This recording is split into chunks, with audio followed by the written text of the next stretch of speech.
So yeah, man, it's just a balancing act. That's why I always tell people like you when you get into real estate to start with like a 2 unit. Start with something small, understand the concepts and the basic structure, build a very strong foundation Mm. with like your literature, your lease, and then speaking to people and being able to like articulate yourself in a way that they can't really argue very much because you've done it and you understand the processes and things Mm. like that. So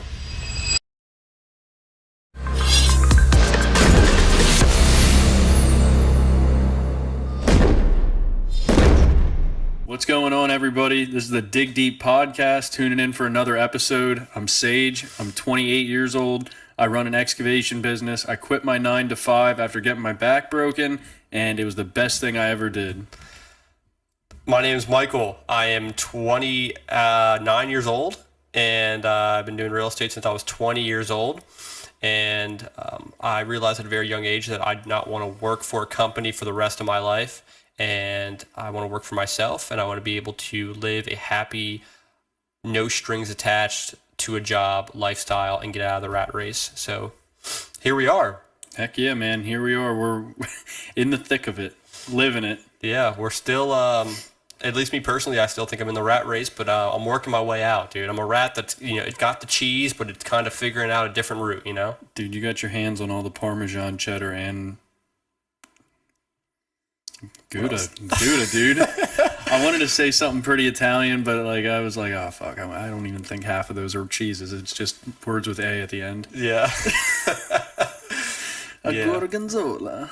Yeah, dude. So, yeah, everything's working out pretty well. I guess today's just going to be really just an update video, kind of explaining to the listeners and the viewers, what we're dealing with and what we're working towards right now in Yeah. the middle of what we're working with. So, yeah. Some insight on the beginning of our work season, year type of deal. Yeah. So, what's the deal, dude? Right now, dude, I almost feel like I'm not doing as much as I should be doing, but at the same time, I have so much stuff that, like, rolling off of winter, obviously it's slow, excavation wise, stuff like that. I don't push to the point where I'm like, well, unless there's 3 feet on the ground, I'm working. Yeah. That's not me.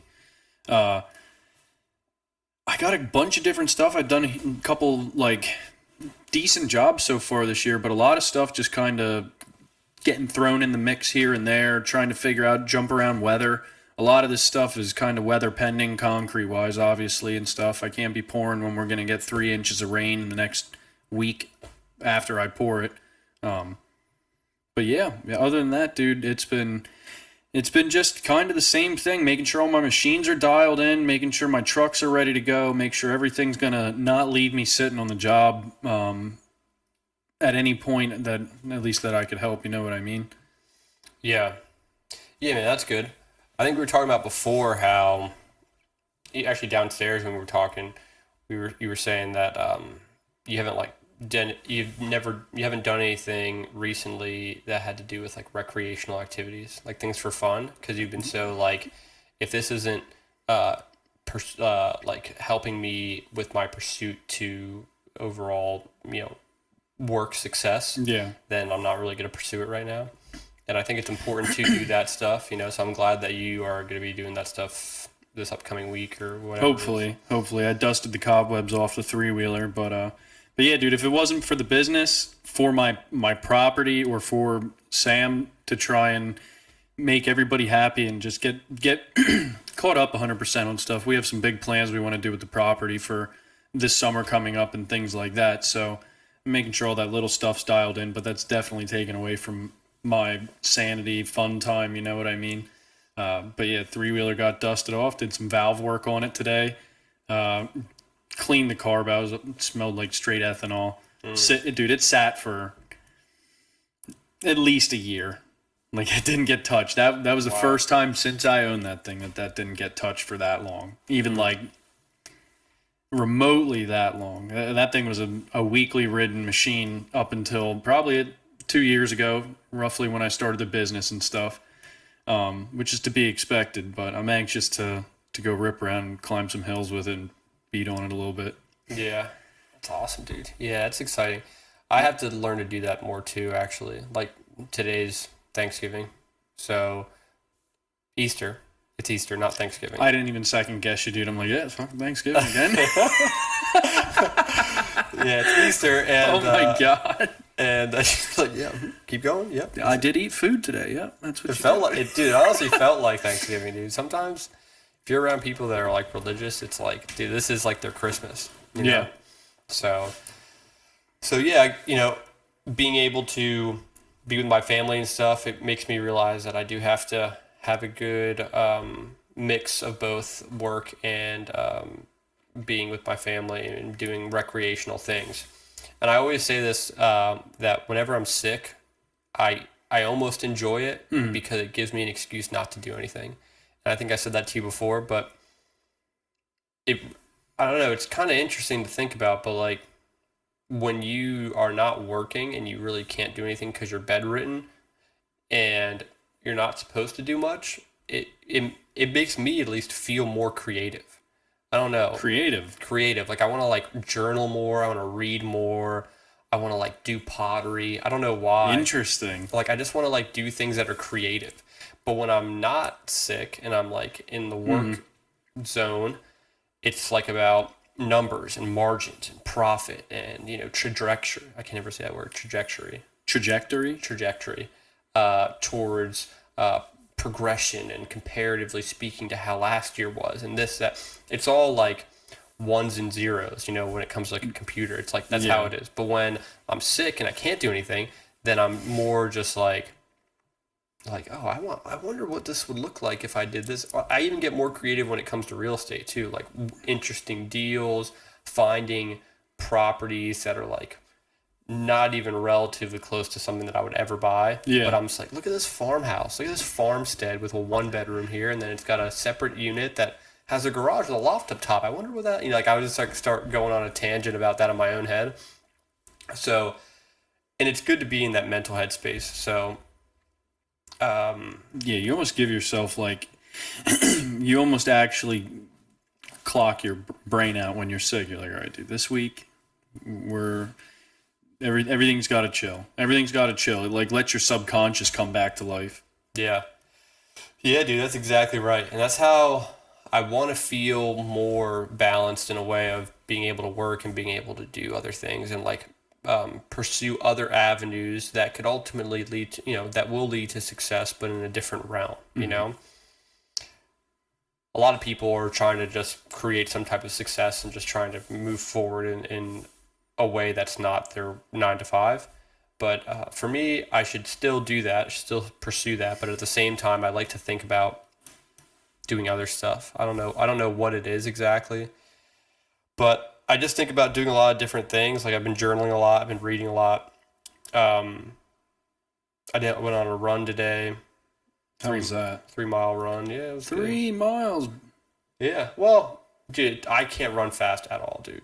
My running sucks. Dude. I'm like a 10 minute mile. So 30 minutes I was at 3 miles. But yeah, I don't know. I like doing that kind of stuff, man. It's good to be able to, and I feel just like if you would go on vacation and you would come back, you feel refreshed. It's the same way when you're balanced in a sense of doing creative and then doing work tasks, I guess you could say. You feel as if you're more rejuvenated to pursue your goal even better with like more fervor because you were able to kind of disperse your thoughts in 2 different ways. I don't want to get burnt out, Yeah. And that's how I was feeling recently. That's kind of like an update for me. I've been feeling really burnt out, dude. So just spending a lot of money on Hillside. Hillside's like a money pit right now because it was the prior owner, who's a relatively rich person. Yeah. He has a lot of money. Did not know how to manage a building at all. And he seemed nice, but at the same time, he was partnered with like 3 other people, but he had most of the ownership of the building. Yeah. But like he was clocked out, and you could tell just by the building. So I'm trying to like rebuild that, and rebuilding is primarily just spending money.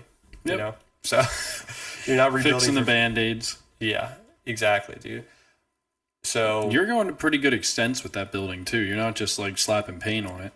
Like, you're renovating it every tenant that leaves, you're pretty much redoing the room right away. yeah, every tenant that leaves a unit, we do a full rehab of each unit.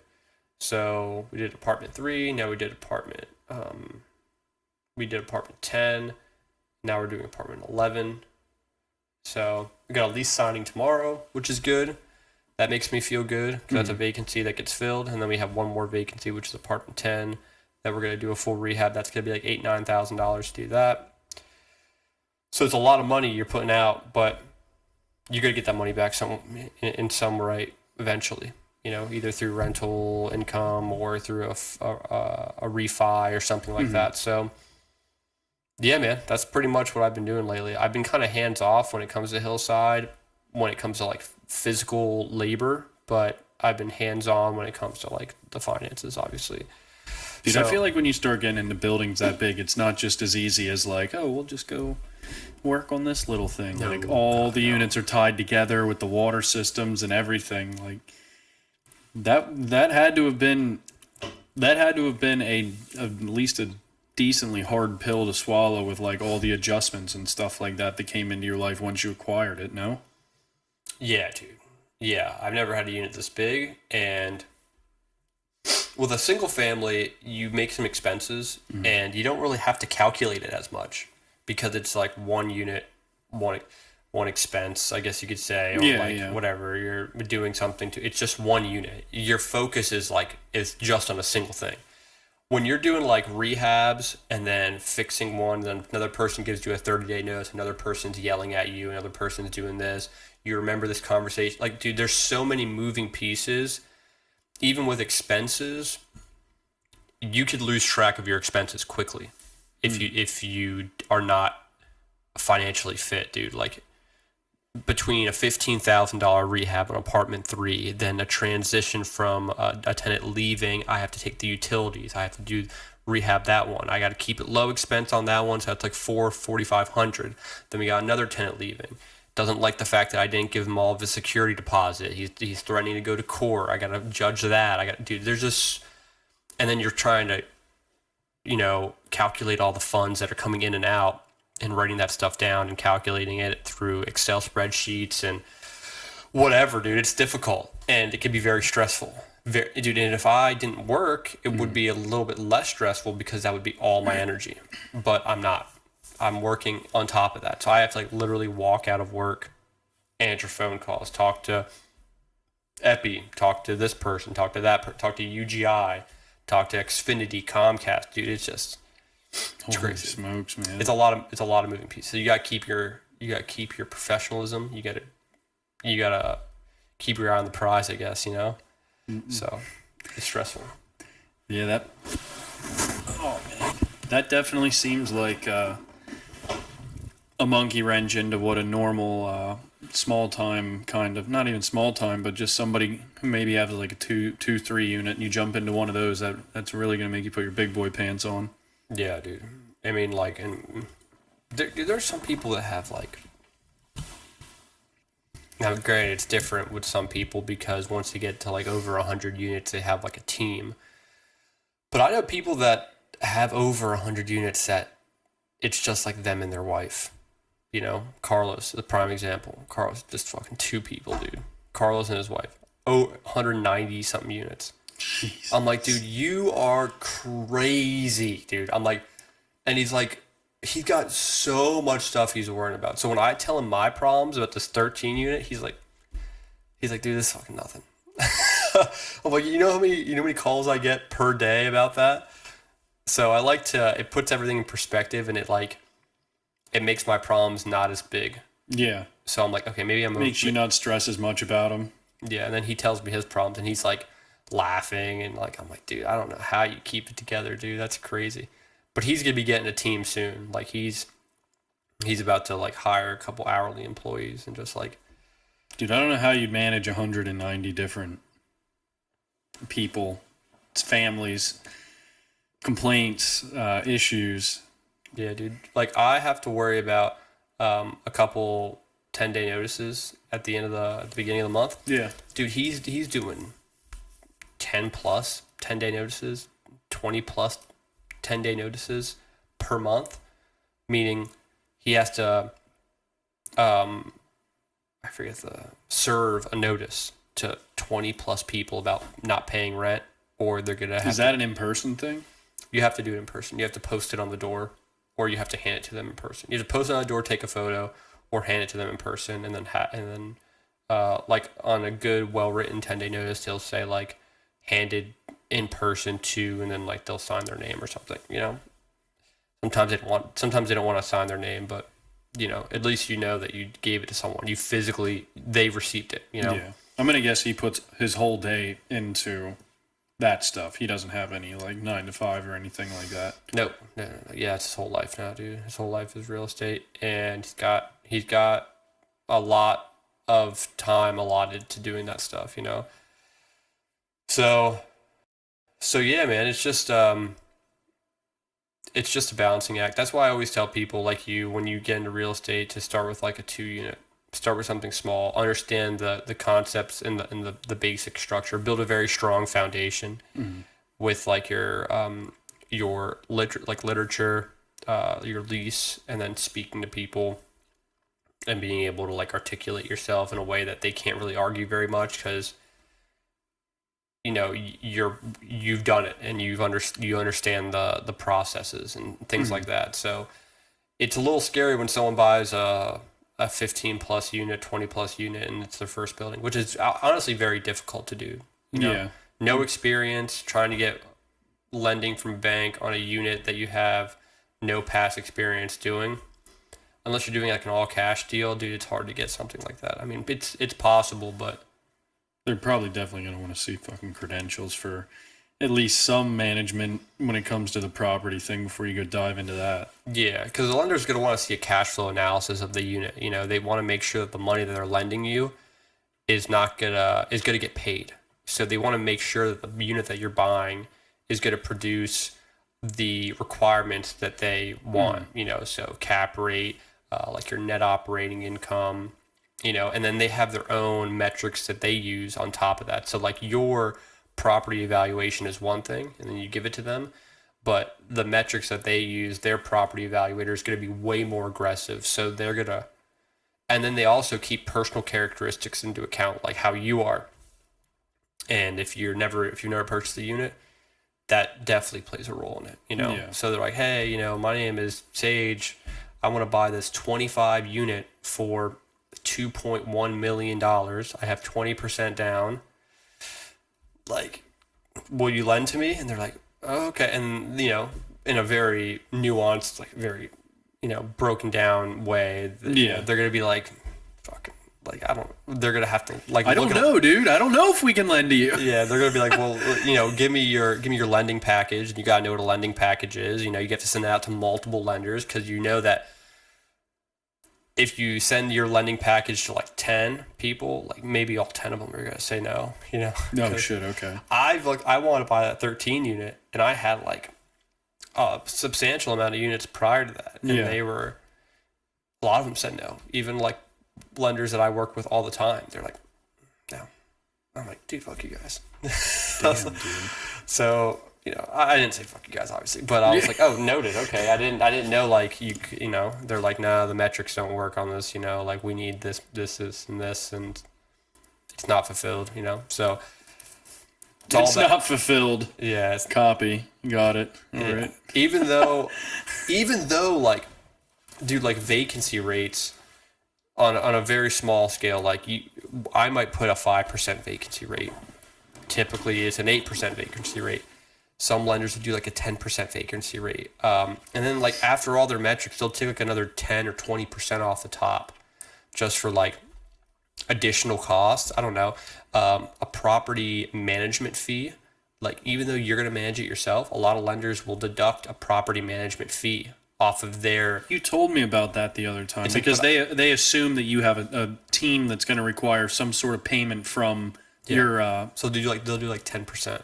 Like 10% of your expenses, 10% of that, 10% of whatever that would be, is going to be property management. And then you could even tell them, like, no, we're going to be managing it ourselves. It's going to be in-house. There's not going to be a cost for that. They'll be like, yeah, okay, but we're still going to have to deduct it. So, like, a lot of those small things add up, and then some of them are even untrue, and they'll say it won't work. Like, the numbers just won't work, even though they added a bunch of shit that doesn't even apply. That's almost like they're cushioning for if something goes south. Yeah, it's called underwriting. So, like, all their underwriting. And sometimes they'll send their underwriting out to like a third party, and their third party underwriter is like so aggressive. It's like, this sucks, dude. Like, you got to make sure, like, you'd have to get it for a hell of a deal, making all the money for it to work for them. It's like, it's not real. So it's all about networking and figuring out which lenders are going to work best for you. I was going to say, I guess that's where knowing somebody in a certain place definitely will expedite things. Yeah, I know this guy who runs this department from this bank. Let me put a word in. Yeah, he's cool with me. He said he'll do it for you. You know what I mean? Sneaky, not sneaky, but like, dude, when you start getting up in like risk, I feel like you have to have ins. Because if you don't have ins, you have to have a crazy fucking portfolio to be able to be like, this is what I have. This is what I've done. And 90% of the people that probably got loans before that probably didn't have that. And like you said, they could still deny you if your rates and numbers and stuff like that aren't to what they see it being. Yeah, dude. Remember that one at that Catholic school that's being torn down in our area? How they're making it like I think over 100 It's a complex, isn't it? Yeah, but see, the thing is, it's just the land, and they're breaking it, and they're going to tear it all down, and they have the site plans, but no construction has initiated, and they're selling it for like $40 million. And then, I end up reaching out to that person, which Carlos actually knew personally, go figure. And he goes, oh, yeah. He goes, yeah, don't ask to buy that. I'm like, why not? He's like, because you're talking to someone in a bracket that's like, you have to have 20% down of 20 million. And it's like, and there's just so many, like, if you don't hit a lot of the requirements, they won't even talk to you, dude. Like, they won't even respond to your email, So he was like, well, let me call him, and, I'll reach out to him. I did one deal with him, and he's like, if you do a deal with people of that high of a magnitude, I could imagine a lot of investors actually know what I'm talking about here, and you decide that you don't want to do it and you back out, and they have already kind of pursued it for you. They put effort into it. Yeah, and they're like, all right, yeah, we got you one, and like, this, that, and the other, and this is a high agent, doing over $10 million deals, and he ends up getting you one, and he ends up getting you, potential financing for it, or finding some type of financer that would work, and you decide to back out, the dude will never talk to you again. You'll never get a loan. You'll never get a deal with him ever fucking again, dude. It's like, it's cutthroat, dude. Like, it's like your foot in the door, and if you don't walk through it, then it's fucking closed. Yeah, and if you say yes, like, all right, yeah, I definitely want to move forward, and then you do your own expense report, and you're like, oh yeah, cap rate's gonna be low. I don't think I'm gonna be doing it. And you decide to back out after, like, you kind of already agreed to pursuing it. Like, he'll say, okay, yeah, that's fine, no worries, and then you'll just never hear from him ever again. It's just like, it's cutthroat, dude. It's not for the faint of heart. You know what I mean? You could be dabbling in 2 units for the rest of your life. It's like, dude, you almost have to make like a personality change when you start getting to that point. Dealing with people like that, like, you gotta have your fucking guard up. Because I wouldn't doubt that there's people out there that'll like promise you, yeah, I got you on this, and then like shaft you or something. Yeah. There's two sides to every sword, you know what I mean? Yeah, and then, they'll be like, oh yeah, we could talk about it, and they'll be like, well, let's talk about it over like a beer or a drink. Dude, they're very lax, like you'll go to a casual place, you'll get a drink, bullshit a little bit, talk about whatever they talk about, whatever high roller people like that talk about, golf maybe, or whatever sports. And you guys will set up some pretty substantial requirements and kind of things that you expect from each other right there, you know what I mean? And they put a lot of trust in that kind of conversation. It's very like, it's not as formal as you think, you know. And a lot of like mixers meaning like events where there's alcohol and you guys talk and mingle and stuff like that. So yeah, dude, it's all about just like, when you get to that point, it's just about building relationships, dude. It's just about building relationships. Like, I remember my mentor, we used to cut grass for one of his lenders. You know what I mean? It's just about like building this weird, it's not really weird, but it's just a very interesting personal relationship with these people. And it becomes kind of a different, dude, it becomes a different game after you get to a certain point. Like, the bank that I got Hillside with, they only do deals over $1 million. Okay. You know what I mean? If you're doing like $800,000 deal, they're not even gonna talk to you. Like, we only do deals for over $1 million. You know, it's like, and if the numbers work, then we'll do it. But if it's under $1 million, we're not doing it. It's like, fuck, dude. It's like, you know, Jeez, you're not talking to a credit union, dude. You're not talking to some bullshit like, hey, we're Joe Schmo Credit Union. Yeah, we'll do your $40,000 loan. It's like, no. No, we're fucking West End Federal, okay? Like, West End, dude. I don't know. West Side? Yeah, dude, it's crazy, man. But no, man, it's a really interesting experience to be in, and I'm at the lowest stages possible. I've been doing it for 8 years, and I'm at the lowest stages possible still, dude. Yeah. You know, and I want you to be able to do it, dude. You would I'm working towards it, man. You would love it, dude. It's just something about it. I don't know, like buying the property, cash flow, and having a little bit of money that you're able to keep at the end of the day, and the tax benefits of owning real estate is good. But when you compound that over like 10, 20 units, 30 units, then it becomes weird after that, dude. It's like a weird thing. You're like putting, and I'm not trying to like sound cocky or anything, but like, you're spending a lot of money like on unit renovations. Like, hey, Michael, this unit's gonna cost $15,000, and you have to look at your budget. It's like, you're not even looking at it as money anymore. You're just looking at it as like numbers. Yeah. You're like, oh, that'll bring my number down a little bit, but then we'll be able to regain that number. Well, dude, it's funny that you say that. Like, do you have like, I guess maybe it's just me because I'm at a point in my life where, like, again, I never thought I'd be making the money that I'm making, doing what I'm doing, the way I'm doing it. Do you ever have like a personal attachment to your money where, like, spending it, it doesn't hurt you, but you're just like, oh, fuck, like, I don't want to have to spend that much on my stuff. Like, what you were saying was just like, it just looks like numbers. Like, yep, this is my budget. I know I can spend this. Like, setting your budget and stuff and being like, yeah, I know that this money is just dedicated to this stuff, like whatever it needs or whatever. Like, is that ever weird for you to see? Because I'm sure it increases year to year. Yeah, first 5 units, I was like that. I was like attached. Like, I had a personal feeling with my money. But now, it's not even my money, dude. The money that's in the bank account for real estate isn't even my money. It's just it's just a number that changes. It's like a token, a trading token. Yeah. I have no attachment towards it at all. Not even a little bit. It's not good. It's good, but it's just like, I don't look at it as like my money anymore. Like everything, like even when you talk to like big lenders, they say like the verbiage that you use is like, you're getting debt. Like you're, yeah, I'll be able to give you that much debt. Like, you're just talking about, like, you're saying it weird. You're saying it different. Yeah. You're like, oh, give me debt. Like, yeah, I'll be able to make you look that much worse, but in a good way. Yeah, it's like, yeah, we'll bring that number down. We'll do this, that. Like, it's just like, you don't even use the word dollars and cents. Like, you don't use those. It's just like figures, dude. It's just figures after a while.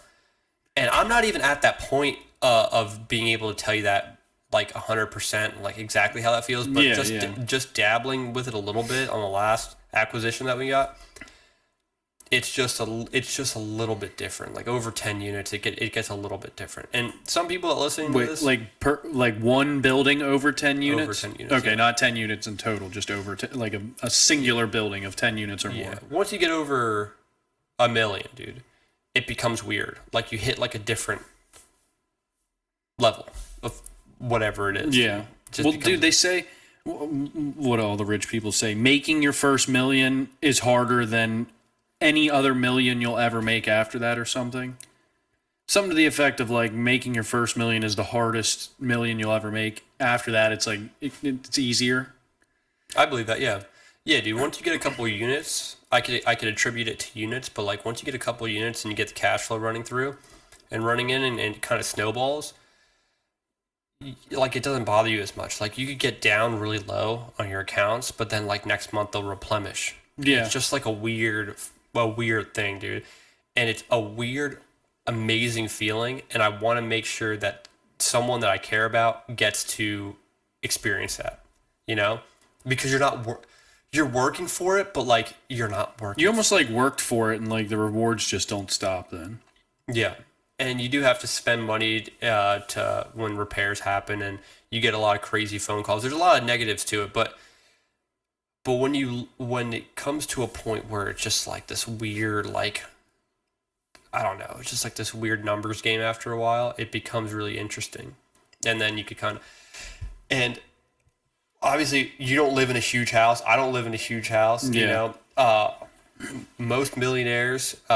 Not saying that we are, but most millionaires don't live in big houses. You know, there's a really good book called The Millionaire Next Door, where most millionaires are normal people wearing blue jeans and a dirty T-shirt, and they're just normal people. They say hello. They have change for their food. They're like, oh, it's $8.95. I think I have 95, and then like normal ass people, dude.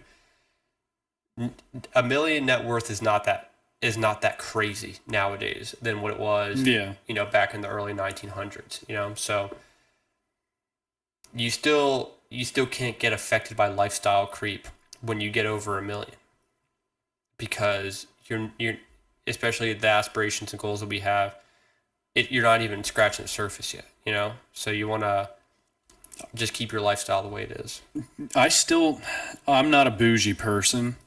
I still have a hard time. Like, obviously, yeah, if I had an unlimited amount of money, I'd figure a way out. Or if I had a fucking boatload of money, I never had to worry.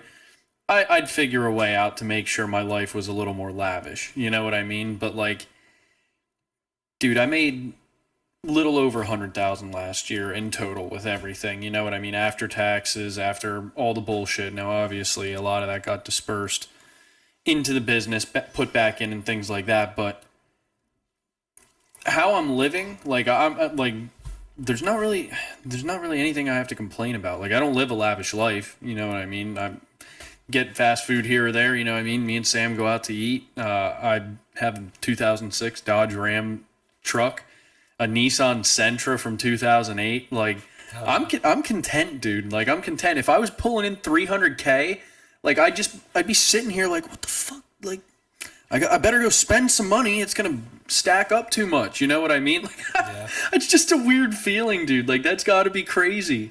That's got to be crazy. And then to be making millions, like, that's just something I can't even fathom, dude. It's hard not to spend it. Like you're gonna have to spend a little bit of it for sure, and that's why like a lot of the people that like at least I listen to, they have nice shit, dude. Like, and it's not because they can live without the nice shit, but they just have a lot of money that comes through. So they're fucking kids, dude. They're just like me. Like, if I got a lot of money, dude, I'm gonna spend it on a nice car and a cool house, and an in-ground pool, and this, that, and the other, because I can. And if you don't like it, fuck it, dude. Yeah. You know what I mean? I don't care if you like it or not, because I'm here and you're there, dude. Like, you know. So, but I definitely think for sure that the way I live my life is going to be relatively the same, just because of my upbringing. You know, like if I have a lot of money, I'm gonna base a lot of my money off of living in a free state, meaning traveling and going places and meeting people, opposed to like getting like big things and like building this like Taj Mahal house. You don't want the fridge with the iPad as the screen or the whole door? Nah, dude. That doesn't interest you? I don't want to know. I don't want to check my iPhone and make sure I know what's in my refrigerator using the camera. Oh, okay. I'd rather not, dude. I'd rather have a sailboat, dude. Sail, jump in with my like wetsuit, maybe like spear fish, cook a little bit of fish, be like with a couple good friends, laugh, have a drink, live a humble life, dude, and not have to worry about money. That's what life for me is worth living. I'm not trying to like have this big ass estate with 100 acres and like for me personally, it's just not what I want. Yeah. I don't want to do that, you know?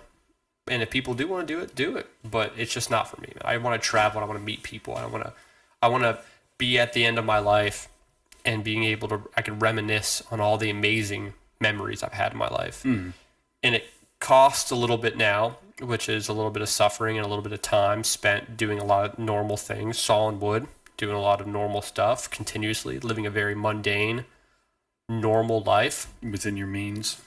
And knowing that in my mid 30s, early 30s, I won't have to do it anymore. That's the goal, dude. And I'll be able to give something to, maybe if I do have kids or some kind of my family, I could give that to someone. Yeah. Say, hey, look at this. Look what I made you. You know, enjoy it. Like, just take care of it. I've taught you how to use it. Hopefully, I've taught someone. And I can say, you know, here it is, man. Good luck. That's cool, dude. That's a cool fucking thing. You know what I mean? And anyone who doesn't think that's cool is crazy. That's a cool thing, dude. And dude, there's people that don't get anything from their parents when they get debt. You know what I mean? yeah, So that's pretty crazy. Like, my parents, dude. My parents, I'm not getting shit from them. Yeah. But I want to give them something, you know, because they've struggled so much in their life and they're still struggling now. I want to give them something to know, like, you don't have to, hey, look, you got something. Finally in life, you got something. You didn't have to get shit taken away from you and lied and this, that. You actually got something, and I gave it to you. Like, here, look, are we happy? You know, and it's like, it's a good feeling, dude. So, yeah, man. That's what I want. That's what I want, so. good thing to aim for, man. Good thing to aim for. I still feel like I'm figuring things out. Still 100% feel like I'm figuring out what the hell I actually want my life to look like. Dialed in. I have the rough draft, I have a rough outline, but dialed in to the T. Still a bunch of shit unfolding, learning a whole bunch of different things about me, my life, how things have to roll, you know what I mean? Gonna hopefully be having a little one here soon. It's so weird for you to say that, dude. I know, It's just dude. crazy. I pushed it off as long as I could. Like, when I was 24, I'm like, fucking 30? Like, if I have one by 30, dude, I have so much time ahead of me. And that was like, what feels like 4 months ago. And I'm like 28, and Sam's like, Yeah, here it is. Time's now. I'm running out. Timer's going. Yeah. Time's now. Time is now. I'm ready to have a little child run around. Papa, Papa. Like, Dude, I watched Daddy. I sent a video to Sam today, and I was just like, this will be us if we have a son. And this little kid had a fucking, like, fresh cast on. Like, it wasn't even a cast. It was like a medical sling. It looked like he came out of the ER, and he goes, if I ride really slowly, like really slowly by myself, could I ride the four-wheeler? And he's got a cat. He just broke his arm. Oh, my God. And the mom's like, no, dude, no. He's like, if I'm really careful, I'll put the helmet on, everything. Like, he's this little, like, 8-year-old kid. And I sent it to Sam. I'm like, this will be ours. Yeah. And all I thought about in that video was when I broke my thumb, dude. And I had, they just pulled my thumb back into place. I was on all sorts of fucking ER pain meds. It was 4th of July. We went out to Justin's. I was drinking at Justin's house, almost passed out there. And then we went back out to Wang's for his 4th of July party. I had the 3-wheeler out there that just broke my thumb in half. And I fucking ripped the 3-wheeler around. Me and Keith were racing. And I was one hand drunk, whatever the hell I was at that point. And I had one hand racing him around Wang's whole track over the jumps and everything, and I beat him, dude. And I wasn't trying to beat him to make him look any sort of way, you know. I was just like, fucking hanging off of this thing, just riding. And I felt like such a dick the one time. After we got done, the one guy came up, and he's a big drunk guy. He was trashed. Everybody was trashed there. It was at the end of the night, and he's like, "You fucking beat that guy with one hand." And Keith was right next to me. I'm like, he definitely was giving up at the end. Like, he let me by. I'm like, I was trying not to shit, but I felt like a dick. But at the same time, I was like, oh my god, dude, that was a fucking blast. Like, I was just hanging on, arms off, thumb in half, just like, oh, whatever, dude. If I fall, I'll tuck it in there. Yeah. And I'm just like, oh, man. I'll protect it. Yeah, if I have a kid, this is all going to come back to me. I'm sure it is. Yeah, dude. Yeah, that's crazy. What a life, man. What a life. It just makes me want to keep going, you know? It makes me just want to get to the spot quicker, you know? I'm like, what else can I do? I'm going to do a 1031 on those two single families that I have, my last three single families. And I want to get another, this year I want to get another 10 plus unit. Mm-hmm. And that'd be crazy. That'd be a big deal. Have you looked into any? No, I didn't look into any single families yet. Just waiting to get Hillside up to a good point, have it fully occupied. Yeah. And I want to do all the common areas too. I want to get all the common areas looking nice, get all the steps looking nice, all the drywall looking good. It's not too bad. We got the cleaning company coming in and cleaning everything, which is nice. But I just want everything to look a little bit nicer. Tidy it up a bit. Yeah, paint all the doors, put new numbers on them. It'll look nice, you know. So make it look like an actual apartment complex. Yeah, exactly. So I'm gonna do that, and then I'll focus on getting another multi-unit. So we'll see. We'll see how it works out. You know, it'd be pretty crazy to have 30 units with only 3 different locations. That'd probably be a lot easier to manage paperwork wise. No. Oh yeah. Yeah. Only having 3 mailing addresses instead of like 20 plus. Yeah. No, because I got 2 and 3 units and stuff. But it would be let me think here. So if we subtract 3 and then we add 10, 40 units. 40? 40 units. That's what you're at right now? If I would get another 10 unit and I'd 1031 the 3. So I have 33. Mm-hmm. I sell 3, I'll be at 30. And then I buy a 10 unit, be 40. If I had 12 unit, it'd be 42. That'd be stupid. 42? That'd be stupid. Fucking dumb, dude. That'd be stupid, dude. 42, that'd be crazy. That's a crazy thing to talk about, as in, like, I have this many places to live.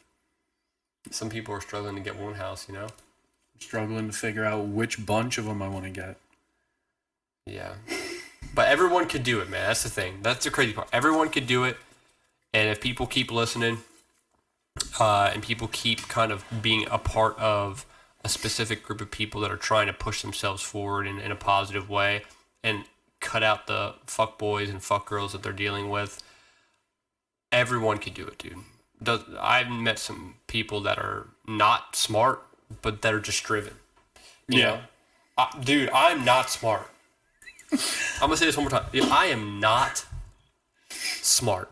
I got all D's in high school. I just barely passed high school, dude. I had to get given tests. I had to copy off someone named Ryan, and he had to give me his test, for English in order for me to pass, dude. And if it wasn't for him, I would have failed. So I'm not smart, dude, and you don't have to be smart to do it. Sometimes people that are too smart, it's actually not the best for them. Dude, overthinking is a motherfucker. I will say that. I don't know if smart people do it all the time, but I would assume if you're smart, you're thinking a little bit more in depth as to somebody who's just like, get that? Yeah, I can do that. Not thinking about like, oh, once I get it, I got to do this, I got to do this, I got to do this, I got to do this, I got to do this. Let me follow the rules and this, that. Like, is it legal? Like, dude, stop overthinking, dude. Yeah. Just follow the process. Find someone who's doing it. They'll give you a step by step. They're not in jail, are they? Like, they've done it for 10 plus years. They know what they're doing. Follow their lead. Don't try to reinvent the wheel, you know? Do that, you know? And if you're lucky enough to find someone who's doing whatever you're doing, then you have like a cheat code, you know? Yeah. You know, it's a situation where you can just kind of be told what to do. So it's just kind of one of those situations, man. It's like, that's what you should do. And it's important. It's important. I think it's important. Yeah.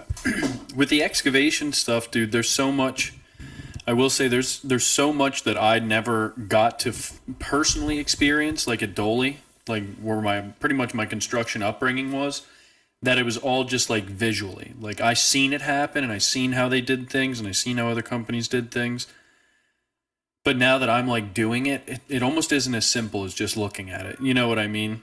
Like there's almost there's almost not like there's almost a disconnect somewhere. Like once you start doing it, you're like, wait a second, why am I doing this? Like that don't make as much sense as when I watch them do it. And there's a whole bunch of figuring out that needs to be done with it. It's just crazy, dude. It's just crazy how everything unfolds. I don't really know where I was going with that, but Let me ask you a question, dude. If there is, so dealing with the current situation that you're in right now, 3 things that you can fix or find a solution for, which is also the same thing as fixed, okay? synonym. And like, what would those 3 things be? Like, what are the 3 biggest problems that you're having right now? It could be anything. 3 biggest problems I'm having, that C7500, I need to get that sold, but I'm at a point where I need to have enough money in my account to cover the loan when I pay it off in case somebody fucks me when I go to pay it off and they don't buy it right away or something, you know what I mean? Because I don't trust people if they say, oh yeah, we'll buy it, and I pay the loan off and then they back out. I can't just be like, well, can you actually just give me my loan back? Yeah. So I'm getting myself into that position. That's number 1, because obviously that thing's just sitting there. That's a liability. It's not running. It's not being used. It's not anything. I'm paying insurance on it. I'm paying my monthly payment on it for the loan. Second one would probably be my throwout bearing on my Cummins that's been making noise since I bought it. And now it's finally starting to, like, if I don't push it into gear gently, like in first gear, before, like, I just throw it in. If it didn't go into first, you push it up into third, push it over, it falls right into first. Well, now if I do it too fast, the throwout bearing's getting pretty worn out. It, like, and it'll, like, jump the truck, scares the hell out of me. Yeah, and you have the money for that, too, because... yeah, I do. It's just... to take I'll make excuses left and right for myself as to why I didn't get it done. The thing still starts. It still starts up and drives and does everything. Only when it doesn't shift into any gears, you're like, damn it! Yeah, I should have did that sooner. You know. Yeah, and dude, you know it needs it. So I do. I have drove it home from Midtown with 0 clutch before. It was interesting not stopping at all. But once I got her going, dude, I pushed it in the parking lot, pop started it, and floated the gears the whole way home for like 15 minutes, which probably couldn't do that again and get that lucky if I tried through all the red lights. But yeah, I have the throwout bearing. I do have it. But I'm just worried that, like, since that's my main work truck and I can't really do anything that I can do with that with my Peterbilt, because my Peterbilt's strictly built for hauling dirt or equipment. If that gets down for like an extended period of time, I don't really have any other option. Dude, just pay someone to do it. You got to check. Just pay someone to do it. Yeah. You're not going to do it. I'm getting to the point where I got it, dude. Dude, just pay someone to do it. You'll get it done. Like, you drop it off on a day that you're not working, have a day or 2 buffer, and they'll be done. Yeah. They'll tell you 5 other things that are wrong with it, but don't worry about those, you know? Just get the throwout bearing done. And then that's it. The inspection is irrelevant. Don't. Yeah, like just get everything that you need. Like, you have a decent amount, you know what I mean? You could kind of maybe get that and something else done too, you know? Yeah. Just pay someone to do it. I'm gonna. I guess I got it. Don't drop the transmission yourself and then be in a shit situation out in your driveway. You know what I mean? It's gonna upset me. Dude, I have a hard time with that because I almost feel like in these situations I'm doing myself a disservice by not learning how to do it. But at the same like it's that weird battle that I fight. Like, well, if I fuck it up, then I got to figure out who's gonna come and help me, or I got to get it towed somewhere. But at the same time, if I learn how to do it and it's not as hard as I think, I overthink shit. Yeah, the risk reward factor is not balanced in that situation. The risk is way worse than the reward. Yeah, you're gonna do it one time, dude. You're never gonna have to do the clutch ever again. You're probably gonna sell the truck by the time you have to put a clutch in or something. You know what I mean? You're 100% right. Yeah. Like, that was a small reward for a big ass risk, you know what I mean? I just feel like anything I do in life, I should be learning from it. Like, I feel like when I start exporting things that are like issues, I don't really learn how to overcome them. And I have a hard time figuring out myself, like, when that's worth it and when it's not worth it. But I guess looking at it, how you just broke it down, that simplified it a little bit in my head. I was like, you fucking pussy, you just don't want to. You just don't want to fix it and learn how to do everyone that has an excavation business, dude, I feel like is an excellent mechanic because they're used to working on shit. Yeah, you could still be an excellent mechanic, dude. Mechanic. You could be an excellent mechanic still. Yeah. But just like, you gotta think smart, dude. Like, you don't want to have the truck down forever. You don't want to kill yourself in a situation that's gonna have a little bit of reward. Just go get it. Like, you're not using any of your own money per se. Yeah. Just go get it done, and then, like, still do things that are productive for your business in the meantime. And then you kind of like are getting two things done at once. You're actually doing a better job doing it that way, opposed to putting all your time and energy into something that when you could be diversing that. Yeah. To two things. Diversing? I don't know, dude. Dispersing that. Diverting it, dispersing. What's the third thing, dude? Third thing that I'm getting faced with right now? I would say the weather. That's vague, but right now the weather has my blacktop held up. It has my land clearing job held up. It has my driveway it's a parking area that I just cut in held up because everything's going to be turned to mud, and it is mud. Can't really work with mud when you're driving equipment over it and shit. It doesn't stay nice as it would. Yeah, and it's gonna rain tomorrow too. Dude, it's gonna rain like 3 inches in the next the next week. Monday, Tuesday, Wednesday are written off. Tuesday and Wednesday are gonna be bad. It's like inch plus of rain each day. Damn. And like right now, I mean, see, I could bill them. I billed them for half. I guess I could, if I wanted to be like stingy, bill them for like portion of the next. But like Lebanon Federal, I did the 60 foot of sewer storm replacement. So right now the lot is just 2A all the way up to the top. Giving it like a settlement period is what I told them. But I can't get fucking blacktop right now. Pensy's not making blacktop. They apparently they're starting to make it this coming week, which is good because I've been calling every week and checking. But this week's going to be raining. I can't. It's like as soon as I get a bone, somebody like pours water on it and it disintegrates or something. I mean, as far as that, I don't know if that justifies as like business things that I'm up against, but challenges I'm having so far this season, just with keeping my jobs rolling, would definitely be the weather so far. If you're looking for like a personal one, I guess I would just say stupid little maintenance things. Like obviously Sam's car fucked me around for how long just to find out it was a collapsed brake line or it had something in it. That one ticked me off a little bit with how much money I put into it. But just like my John Deere, I don't know if you remember me telling you, there's a big black spot behind your truck because my John Deere, the fuel line rubbed through. Oh, yeah, I did see that. Yeah, my fuel line rubbed through, dude. I walked over to my Mini to pick it up the other day when I got finished with this, and I'm like, what the fuck? What is it leaking? And I smelled it. I'm like, it smells like diesel. And I couldn't figure out, and I saw the bottom there was a little bit of paint rubbed off, and I looked at the hose, dude, it's flat.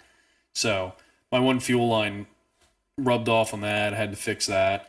The Bobcat, the terminals on the battery, like, eroded themselves away. The guy who had it before me didn't clean it out, so, like, I had to... It's tight up underneath that little thing, so I'm, like, arms stretched out, cutting wires, crimping shit. Just like stupid, I mean, this is what I signed up for, but just like stupid little repair stuff.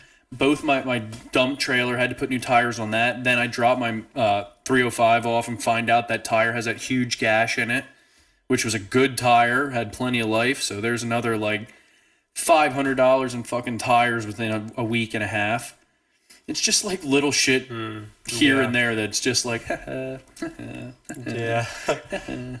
That's fun. I'm gonna eat at your stash a little bit to start the year off. Yeah. But I've come to expect over these past 3 years, the first 3 months are always the hardest months of the year. Really? Yes. At least for me, yeah. Because winter you slow down, obviously. Then your taxes are due. I do quarterly, but like last year I exceeded what my quarterly estimation was, so I still had to pay more taxes. So that ate into my profit margin. And then the money I put into the dump truck for parts, the excavator broke the arm at the top. That was $1,500. Like it's just like ching ching. Like, oh yeah, this. Oh yeah, this. Oh, don't forget this. Yep, just this one more thing before spring starts. Let me just fuck you as much as I can up until spring. And just like it's like all the costs need to come out, and like all my insurances, like just all my business expenses, really, like, because I pay them all. I pay them all right away. Yeah, just get them done. I don't want to be seeing $300 every fucking month or something like that. Yeah. Let me pay the whole thing. Let me just skate by this year. Okay. All right. I try to do it like that, and you do get a small discount if you pay it in full. You know what I mean, compared to your payments. A very small discount. It is very small. It's upsettingly small compared to the amount of money I'm paying at a chunk. Compared to the late fee that you have to get. Yeah, the early payment and late fee contrast is a little bit crazy. Yeah, well, we do what we can around here, you know what I mean? Yeah.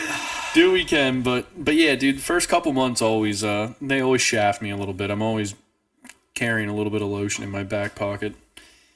But yeah, man, that's the good thing is a lot of them are easily, like, it's just a very it's plain dumb and shit, simple dude. problem solution type Yes. of thing. It's just a matter of getting those solutions done and doubling down on that and really watching that problem and constantly pushing that problem until you find a solution for it. Well, it's almost like, I almost feel like my situation is kind of like yours with units, but my units are equipment. Like, the more equipment I accrue, the more shit I'm constantly, that's like almost like my tenant complaints. The maintenance on it. Yeah. It's Yeah. like, well, dude. pull cord broke on this. Oh, and this. Yeah. like, Tenant complained. dude, Caterpillar tenant complained. Yeah, exactly. Dude, the one last year when we did that 200 feet of sidewalk and curb, we were blacktopping. The last day, the whacker, or the foot tamper pull cord, my brand new foot tamper, pull cord broke on that. Went to fire up the plate tamper, pull cord broke on Because that. you pull them so damn hard, dude. You pull them like you're fucking about to fucking kill someone, dude. Just pull it nice. Every time you pull it, every vein in your arm pops out. You're like this, dude. You're just like it's like it cursed at you. I want a fucking a good revolution. You know what I mean? Like it cursed at you. Yeah, dude. It's like it insulted your family, dude. Like, it's crazy. But yeah, no, it's just shit like that, dude. And this year it was. Dude, I can just imagine you breaking one pull cord and then Dude. being so pissed off and you're still tensed up. You grab the other and you break the other one. You're like, fuck! Dude, I had blacktop in my dump trailer. It was not like, it was late. It was actually November, dude. And it was still warm enough that I could blacktop. It was like one of the last 50-degree days we've seen. And the drive from blacktop plant to where I was at was probably like a 10-minute drive or so. Now, the dump trailer, mind you, I'm taking a fucking propane torch, like a propane tank with a hose and a big handle, like a weed burner, and heating my dump trailer prior to going underneath the chute to keep the blacktop as hot as possible. Yeah, you have to do that or And- it won't open, right? Well, no, I have to do that so it doesn't cool off. Like, it was cold enough that my metal on my dump trailer would like instantly cool the blacktop and there'd be a crust on it. And to prevent that, I preheated the metal going underneath the silo so that when the blacktop hit, it didn't cool right away. It stayed hotter. Did it actually work? Yeah. Oh, wow. I didn't think that would work. But Dude, you got to think, if you hit a metal, you hit a metal surface that's 150 degrees from getting blowtorched compared to a piece of metal that just drove here for 10 minutes in the wind that's like 50-ish degrees, the blacktop coming out's like 300 degrees. It's hot. So that shock isn't nearly as much. It doesn't make a crust. And then what happens is then that'll cool, and then it just slowly cools from the outside in, and you don't have as much usable blacktop. So you almost have to order more to plan on not having as much to be able to be used. yeah. But I was fucking mad, dude. When I pulled that one, it broke. I'm like, oh, you prick. Whatever, at least we got this one. And I pulled the next one, it broke. I'm like...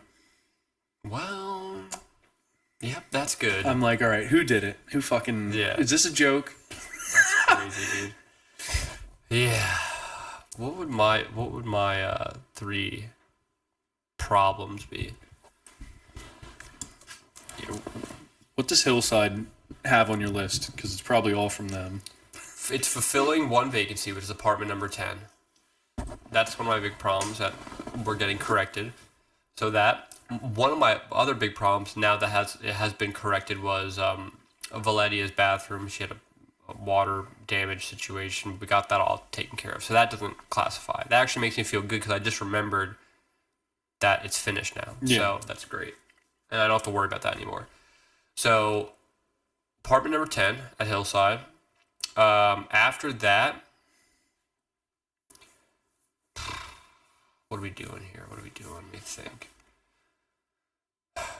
After that, I would say I have my medium length goals that I wrote on a sticky note that I got laminated and I put it in my wallet and I look at those. I would say after that, it's finding another 10 unit is going to be another problem that I have to get. And then after that, it's buying my parents a house. That's my three big goals. Yeah. That I want to do. They're not goals, they're like problems. Three big problems. My parents' home problem.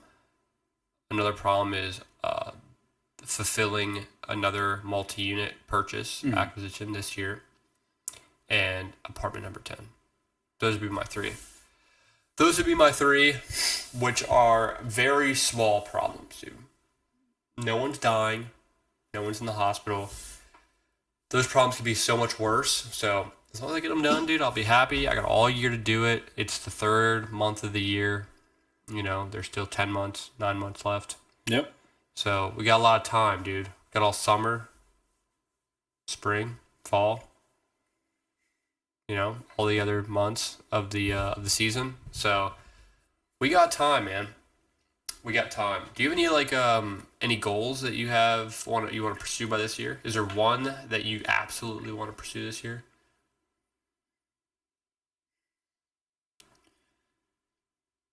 I always have my equipment goal. Like I want to add at least one piece of equipment to my fleet. That's been my goal every year. So your yearly goal is to get one more big piece of equipment. Yeah, like a skid steer or a roller or some. I gotta dial it in because every time I think like, yeah, I definitely want a skid steer, I'm like, maybe this would be a little bit better. You know what I mean? Yeah. As far as between that and getting my pole building up, that's probably my other goal. I want my workshop this year. I want to be able to put my equipment and my trucks underneath a roof and not have my front yard look like a fucking construction yard. You know what I mean? Yeah. Bring my property value back up. Yeah, definitely. Yeah, having that pole building is going to be nice, dude. It's just going to organize everything. It's going to make your house look like an actual dwelling and not like a business residence. Like a business residence. That's a good way of saying it. Yeah, business residence. Yeah, all you need is essential excavation and construction sign mounted on the ground next to your house, and people will... That's a headquarters there. There's no denying it. You probably walk in that front door. It's probably like an office. Yeah. You know? Is that where we go to put the plans to be tried? Yeah. Lycan will greet you. No, that's not the wrong door. Nope, wrong door. Yeah. Get out now, or you're gonna get bit, dude. Dude, it was funny. The one time I was out working on my dump truck and Lycan was out with me, and he just lays at random spots in the yards. And the UPS FedEx guys, they're all pretty aware that he is sometimes off. Well, he's always off lead. He's never leashed, but he's sometimes outside roaming. And dude, the one time the guy was out there and Lycan started running at the road and he didn't see me. That motherfucker was about to leave. He was about to just all in all say, I'm not delivering it. And I walked out from around the truck and he kind of gave me one of those, like, yeah, I'm here, dude. Like, drop it off. Don't be scared. And dude, I always try and introduce Lycan to the people. And the one time this fucking guy was so scared. Like, it was probably not a good idea that I brought Lycan up to him, but I was like, hey man, look, like, you're good. Like, if you deliver the stuff here, he doesn't mean you any harm. And the guy was like, ah, ah. Oh my! He's like, okay. Are you serious? Yeah, He did that? Yeah, dude, he was terrified. And Lycan is just like sniffing his abdomen. His head's literally like at his gut, and the guy's just like, oh, okay, yeah, yep, okay. And I was like, all right, thanks. And I grabbed the box, and I was like, come on, Lycan. And we walked away from him. Dude, he spun around and like jogged back to the truck. He was not having it. Damn, dude. But yeah, He probably was afraid of dogs or something, dude. Probably. And you were like, hey, you want to see the biggest dog? Oh, you're afraid of all dogs? Look at this dog. Black eyes, look at this black, all-black German Shepherd. Dude, black eyes, black paws, black nails, just like staring at him. He was flipping out the second before he came up to him, barking his head off like he was gonna kill him. Look, my dog's nice. He won't cause you any harm, okay? Trust me. Let him sniff your stomach, let him sniff your guts, and don't fucking move, or he might. I mean, yeah. He's leashed, and I'm scared to put him on a leash. So how about you guys fucking please just be cool for a second so no one gets hurt. Yeah, be cool for both of us because I'm not getting him off. Yeah. Oh my god, dude, that's too funny. Yeah, man. But I would say that's pretty much all we need to talk about, huh? Is there anything else you want to touch on? No, that's kind of the update. As far anything else, I'd just be bullshitting you. Yeah. We're working on stuff. We're prepping for this warm weather that's coming, and I know for me, dude, as soon as it gets warm enough where it's consistent, that gives me like a boost. I don't know if it's because I'm actually getting sun on my skin again and my body's enjoying it or what, but yeah. Leading up to when we have this warm weather, as soon as that hits, it's full throttle. So yeah, I think I always call it March Madness. It's when it starts picking up and shit like that. Yeah. I know it's after the basketball stuff, but things usually start getting a little more chaotic come March. And that's where it kicks off. So yeah, definitely, dude. A lot more maintenance calls come in during the summertime. I'm gonna start cutting grass at Hillside starting April 1st. So probably cut grass. And I'm going to start doing that again. Then I'll start getting tan again. Getting tan again. Yeah, man, it'll be good. So, well, heck yeah, dude. I think that'll wrap it up. I appreciate everyone who's listening so far. Thank you guys so much for staying tuned to the Dig Deep podcast. I appreciate all the viewers, and I appreciate you guys, you know? That's it. Yeah, thank you, everybody who's listening. You're learning with us. You're learning and experiencing all this with us as it unfolds. So hope you're enjoying it and appreciate the support. Take care, everyone. Dig deep.